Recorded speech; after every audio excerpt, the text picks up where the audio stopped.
চটকপুর গ্রামের মোড়ল বিশ্বেশ্বর বিশ্বাস ছিলেন একজন সৎ ও বিশ্বস্ত প্রকৃতির মানুষ। তার বড় ছেলে অমলের স্বভাব চরিত্র তার মতো হলেও তার এক পা ছিল অকেচো। এদিকে ছোট ছেলে বিমল ছিল মোড়লের স্বভাবের সম্পূর্ণ বিপরীত। সে সবল হলেও স্বভাবে ছিল ধূর্ত, স্বার্থপর ও ক্ষমতালোভী। একদিন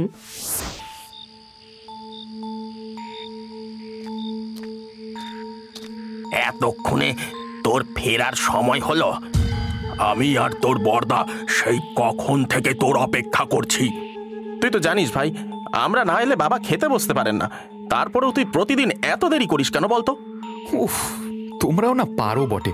শোনো, আমি এ গাঁয়ের হবু মোড়ল, আমার অনেক দায়িত্ব থাকে, সব সেরে আমাকে আসতে হয়। তোমাদের খিদে পেলে তোমরা খেয়ে নেবে। তুই হবু মোড়ল মানে? কে বলেছে তোকে এই কথা? যা বাবা, কে আবার বলবে? তোমার বয়স হচ্ছে, কিছুদিন পর তোমার দায়িত্বগুলো তো আমাকেই পালন করতে হবে নাকি? তাই এখন থেকে একটু হাত পাকিয়ে রাখছি। শোন বিমল, এই গ্রামে বংশ পরম্পরায় আমাদের পরিবারের বড় ছেলেরাই মোড়ল হয়ে এসেছে। আমার অবর্তমানেও সেটাই হবে। অমলই হবে এই গায়ের মোড়ল। সেসব আগে কি হয়েছে আমি জানি না, তবে এবার তো তার ব্যতিক্রম হতেই হবে বাবা। কেন? এবার কেন ব্যতিক্রম হবে? তার কারণ দাদা মোড়ল হওয়ার যোগ্যই নয়। যে মানুষ ঠিক করে হাঁটতে চলতেই পারে না, সে পুরো গ্রামকে সামলাবে কি করে? এই গ্রামকে সামলাতে দাদার মতন পঙ্গু নয়, আমার মতন শক্তিশালী মোড়ল দরকার, বুঝলে? মুখ সামলে কথা বল বিমল। গ্রামকে সামলাতে হলে শক্তি নয়, বুদ্ধির দরকার। আর যেটা তোর চেয়ে অনেক বেশি আছে তোর দাদার। তাই তাই ওই হবে এই গায়ের মোড়ল।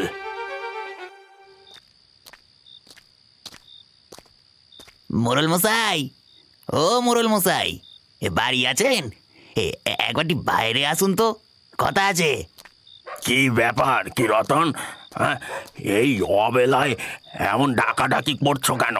আমার বিচার চাই মোড়ল মশাই, একমাত্র আপনি এর বিচার করতে পারেন। কি হয়েছে? কিসের বিচার? এই তোমরা এখানে কি করছো? যাও যাও যাও যাও, গায়ের মোড়লের সময়ের দাম নেই নাকি? হ্যাঁ, দাঁড়া বিমল, তুই চুপ কর, আমাকে দেখতে দে। বলো রতন। আগে মানে আপনি কি? এই তো এখনই বিচার চাই বিচার চাই বলে চিৎকার করছিলে, এখন আবার হলো কি? হ্যাঁ, আর তোমার ছেলের কি হয়েছে? সঙ্গী আমাকে বিমল দাদা মেরেছে। মানে কি বলছিস তুই? হ্যাঁ মোড়ল মশাই, বিমল দাদা বাবু আমার ছেলেটাকে মেরে কি অবস্থা করেছে দেখেন। আজ আমরা গরিব বলে এভাবে মার খেতে হবে? আমি কি এমনি এমনি মেরেছি নাকি? বেয়াদবি করলে মার খেতেই হবে, বুঝলে? যাও এখন। তোকে আমি চুপ করে থাকতে বলেছি বিমল। বিশু, তুই বল তো কি হয়েছিল? আগে মোড়ল মশাই, আজ সকালে বাবা একটা কাজে গিয়েছিল বলে আমাদের চায়ের দোকানে আমি বসেছিলাম। তখন বিমল দাদা আমাদের দোকানে চা খেতে আসে। বিশু, বিশু, আরে চার দুটো বিস্কুট দে তো। এক্ষুনি দিচ্ছি দাদা। চা খাওয়া হয়ে গেলে ও দাদা, টাকাটা দিয়ে যাও। কিসের টাকা? এই যে চা খেলে বিস্কুট খেলে ওটার টাকা। আমার আবার টাকা কিসের? ওসব হবে না। না না, বাবা বলেছে কাউকে বাকি না দিতে, তুমি টাকা দিয়ে যাও। তোর এত বড় সাহস, তুই আমার কাছে টাকা চাস? তুই জানিস না আমি কে? এই গায়ের হবু মোড়ল আমি। সে তুমি যেই হও, টাকা দিয়ে তবে যাবে, নয়তো বাবা খুব মারবে আমাকে। তোদের ছোট লোকগুলোর বড্ড বার বেড়েছে। দাঁড়া দাঁড়া, তোর তোর তোর বাপ কি মারবে, আমি তোর ব্যবস্থা করছি। এই বলে বিমল দাদা আমাকে মারতে শুরু করে। মেরে মেরে ছেলেটার কি হাল করেছে দেখুন না মোড়ল মশাই। তার মধ্যে দোকানের ক্ষতি করেছে। আমরা গরিব মানুষ, এমন করলে কোথায় যাই বলুন তো? ছি ছি ছি বিমল, তোর জন্য যে লজ্জায় মাথা কাটা যাবে। এত অধঃপতন তোর! আমার ছেলে হয়ে তুই কি না? বাবা, তুমি এদের এত প্রশ্রয় দিও না তো। চুপ, একদম চুপ। এই তুই গাঁয়ের মোড়ল হবি? ছি ছি ছি, আমি তো ভাবতেই পারছি না। ছি ভাই, তুই গরিব মানুষগুলোর উপর এইভাবে অত্যাচার করেছিস? তুই আমার ছেলে হলেও শাস্তি তোকে পেতেই হবে। তোর মোড়ল আর এই জন্মে হওয়া হবে না। তুই আজ থেকে 1 সপ্তাহ রতনের দোকানে কাপ প্লেট ধোয়ার কাজ করবি। কি? আমি কাপ প্লেট ধোবো? কখনোই না। আমি যা বলেছি তার যেন কোনো অন্যথা না হয়, নইলে আরো বড় শাস্তি দিতে আমার কিন্তু হাত কাঁপবে না বিমল। বাবা যা বলছে মেনে নে ভাই। আর রতন কাকা, তোমার দোকানে যা ক্ষতি হয়েছে সে টাকা আমরা তোমায় দিয়ে দেবো। তুমি এখন যাও। আপনাদের জয় হোক, আপনাদের জয় হোক। আসি মোড়ল মশাই। কাজটা কিন্তু তোমরা ভালো করলে না বাবা। মোড়লের ছেলে হয়ে আমি কিনা এই নিয়ে আর একটা কথাও আমি শুনতে চাই না। অমল, খেতে আয়।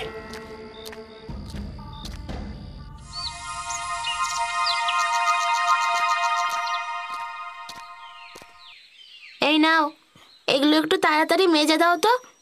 হ্যাঁ হ্যাঁ মাজবো। যা তো এখন।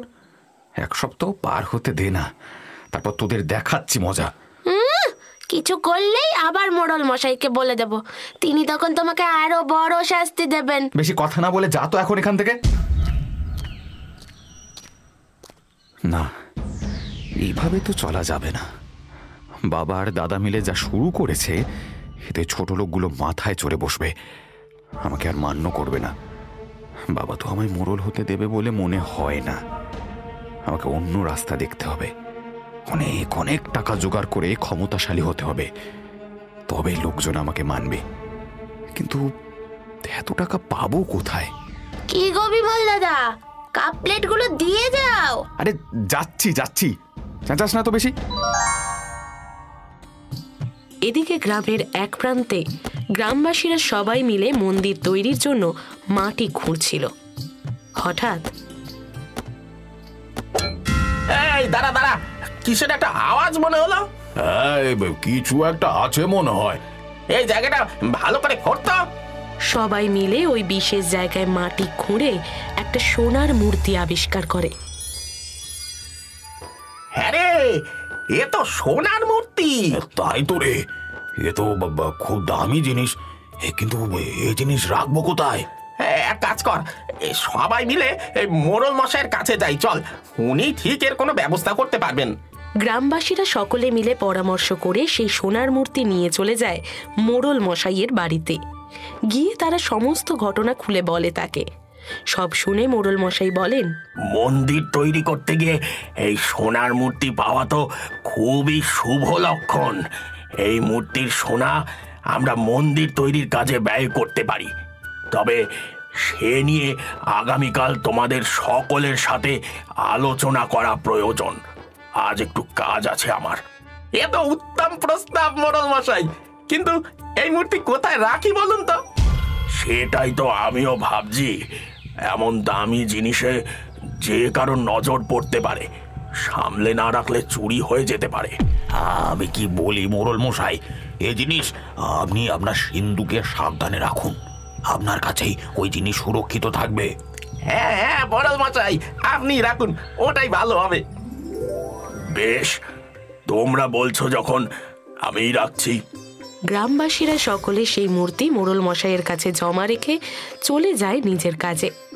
মোড়লও নিজের সিন্ধুকে যত্ন করে মূর্তিটা রেখে দেন।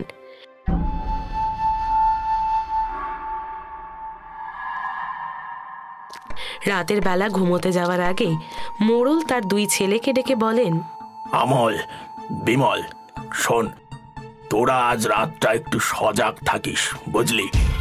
গ্রামবাসীরা অনেক ভরসা করে আমায় সোনার মূর্তিটা রাখতে দিয়েছেন। চারিদিকে যা চোর ডাকাতের উপদ্রব, তাতে যে কারোর নজর পড়তে পারে। তাই আজ রাতটা তোরা একটু সতর্ক থাকিস। হ্যাঁ বাবা, তুমি চিন্তা করো না, আমি ভাই দুজনেই খেয়াল রাখবো। হ্যাঁ হ্যাঁ, তুমি ঘুমিয়ে পড়ো বাবা। তুইও ঘুমা দাদা, আমি একাই সব দিকে খেয়াল রাখতে পারবো।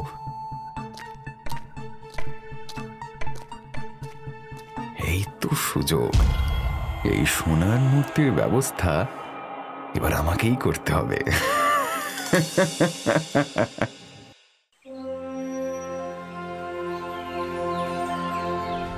মোড়ল মশাই, ও মোড়ল মশাই, বাড়ি আছেন?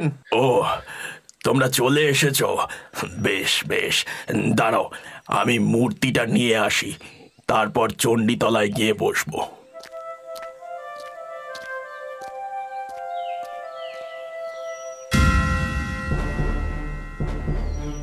সর্বনাশ হয়ে গেছে গো অমল, বিমল, তোরা কোথায় গেলি? শিগগির আয়, শিগগির আয়। চুরি হয়ে গেছে, চুরি হয়ে গেছে। কাল কাল তোদের সজাগ থাকতে বলেছিলাম, তোরা একটু খেয়াল করলি না রে। ভাই তো বললো ওই জাগবে। ও কোথায় বাবা? ওকে তো সকাল থেকে দেখতে পাচ্ছি না। হ্যাঁ, কোথায় গেল? কোথায় আবার যাবে? আপনার মদতে আপনার ছোট ছেলে মূর্তি চুরি করে পালিয়েছে। ছি ছি ছি মোড়ল মশাই, আপনাকে আমরা এত বিশ্বাস করি, এত ভরসা করি, আর শেষে কিনা আপনারা এমন করলেন। না না না না, তোমরা বিশ্বাস করো, আমি কিচ্ছু জানি না। তাহলে আপনার ছোট ছেলে গেল কোথায়? হ্যাঁ, আমি সত্যিই জানি না ও কোথায়। আপনি সব জানেন, একদম মিথ্যে কথা বলবেন না। আপনার ছোট ছেলে তো এমনিতেই লোভী, অমন সোনার মূর্তি দেখে আপনিও লোভ সামলাতে পারেননি। আমাকে তোমরা এই চিনলে? জ্ঞান তো আমি কখনো কারোর কোনো ক্ষতি করিনি, কোনো জিনিসের লোভ করিনি। আর আর আমি কিনা? তোমরা সবাই মিলে বিশ্বাস করো, বাবা কিচ্ছু জানে না। আর ভাই, ভাই মনে হয় কোথাও গেছে, ও চলে আসবে এখুনি।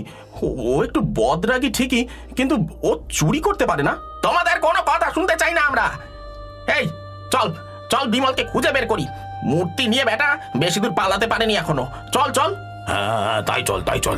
আর মোড়ল মশাই, যদি আপনার ছেলেকে খুঁজে না পাওয়া যায়, তবে মোড়লের পদ তো আপনি হারাবেনই, সেই সাথে পুরো গ্রাম আপনাকে এক ঘর করবে, মনে রাখবেন কিন্তু। চলো সবাই। হে ভগবান, এই বয়সে এসে কিনা চোর অপবাদ শুনতে হলো। অমল, বলো বাবা। তুই একটু কষ্ট করে যা বাবা, একটু খুঁজে দেখ তোর ভাইকে। আমি এখনো বিশ্বাস করতে পারছি না ও ও এই কাজ করেছে। আমি এখনই যাচ্ছি বাবা, তুমি চিন্তা করো না, ভাই ঠিক ফিরে আসবে। ও কখনো এই চুরি করেনি। এরপর কেটে যায় বেশ কিছুদিন, কিন্তু বিমলকে কোথাও খুঁজে পাওয়া যায় না, আর না সে ফিরে আসে। গ্রামের লোকেরা ইতিমধ্যে মোড়লের পরিবারকে একঘরে করে দেয়, কেউ তাদের সাথে কথা বলে না। এদিকে চুরির অপবাদ সইতে না পেরে মোড়ল মশাই শারীরিক ও মানসিকভাবে ভেঙে পড়ে শয্যা গ্রহণ করেন। অমল, অমল রে। বাবা, কি হলো বাবা? তোমার কি খুব কষ্ট হচ্ছে? আমি কবিরাজ মশাইকে ডেকে আনি? আর কবিরাজ ডেকে লাভ নেই, আমার আমার শেষ সময় চলে এসেছে বাবা অমল। কিন্তু কিন্তু দেখ, এমন পাপ করেছি যে মৃত্যুর সময়ও মাথায় চোর অপবাদ নিয়ে যেতে হচ্ছে। বাবা, তুমি এভাবে বলো না, তুমি একটু সহ্য করো, আমি এখনই কবিরাজ মশাইকে ডেকে আনছি। না বাবা, না, যাস না, আমার কাছে থাক।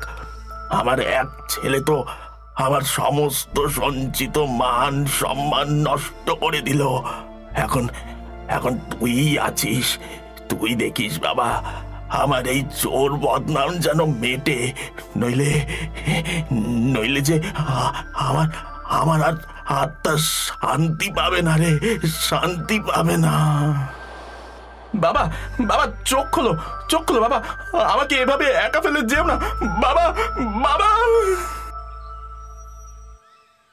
একটা জঙ্গল, জঙ্গলে অনেক গাছ, তারপর পাহাড়, তারপর তারপর কোথায় রাখলাম, কোথায়?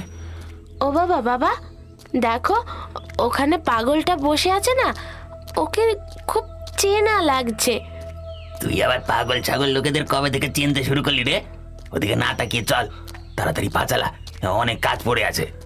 না গো বাবা, আমি মনে হয় চিনতে পেরেছি। কাকে চিনতে পেরেছিস? ওই তো ওই পাগলটাকে, ওটা তো বিমল দাদা। হ্যাঁ, কি বলছিস তুই? কোন বিমল দাদা? আরে আমাদের মোড়ল মশাইয়ের ছেলে বিমল দাদা, ওই যে মূর্তি চুরি করে পালিয়ে গিয়েছিল না। কি আবল তাবল বকছিস তুই? ও এখানে কোথা থেকে আসবে? চলো তুমিও কাছে গিয়ে দেখবে, চলো ভালো করে। এই এই এই শোনো, তোমরা তোমরা নিয়ে যাবে আমাকে ওই যে ওই ওই গুহাটা আছে, ওখানে গুপ্তধন আছে, নিয়ে যাবে? কেউ নিয়ে যায় না আমাকে, কেউ না। হ্যাঁ রে বিশু, তুই তো ঠিক বলেছিস, এ তো মোড়ল মশাইয়ের ছোট ছেলে বিমলই। কিন্তু বিমল দাদার এমন অবস্থা কে করলো বাবা? সে আমি কি করে বলি বলতো? আচ্ছা, এক কাজ করি, এই গ্রামবাসীদের ডেকে নিয়ে আসি, বুঝলি? হ্যাঁ বাবা, তাই চলো।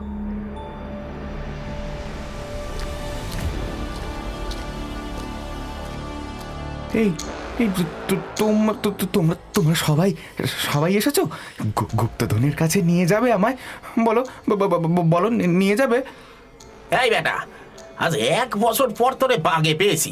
হ্যাঁ, তোর এসব পাগলামি নাটক রাখ। বল, ওই সোনার মূর্তি কোথায় রেখেছিস তুই? কোথায় কোথায় রাখলাম বলো তো? ওই তো হ্যাঁ, ওই গুহা, তারপর তারপর জঙ্গল। না না না না না, আগে জঙ্গল, তারপর তারপর ধর মনেই পড়ছে না তো। আবার পাগলামির নাটক? হ্যাঁ, ঠিক করে বল এখনই, কোথায় সেই সোনার মূর্তি? নয়তো মেরে তোকে তক্তা বানিয়ে দেবো, বুঝলি? না না না না না না, আমাকে আমাকে মেরো না। আমি আমি আমি আমি যাচ্ছি, আমি আমি চলে যাচ্ছি। ওই তো পাহাড়, তারপর তারপর তারপর গুহা। না না না না না, ভুলে যাচ্ছি। এই বেটা, এই আবার পালানোর মতলব করছিস? হ্যাঁ, আগের বার তোর বাপ তোকে বাঁচিয়েছিল, কিন্তু এবার আর তোর কোনো নিস্তার নেই। না না না না, আমাকে যেতে দাও, আমার দেরি হয়ে যাচ্ছে তো, পথ খুঁজতে হবে না? খোঁজাচ্ছি পথ তোকে, কানের গোড়া একটা না পড়লে তোর শিক্ষা হবে না।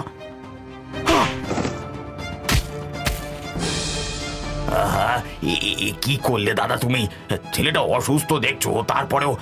ও বিশু, বাবা তাড়াতাড়ি একটু জল নিয়ে তো, ওর জ্ঞান ফেরাতে হবে। তুই চুপ কর, ওসব নাটক অনেক দেখা আছে, নিশ্চয়ই আবার কোথাও চুরি করেছিল, সেখান থেকেই হাতের এই অবস্থা করে এসেছে।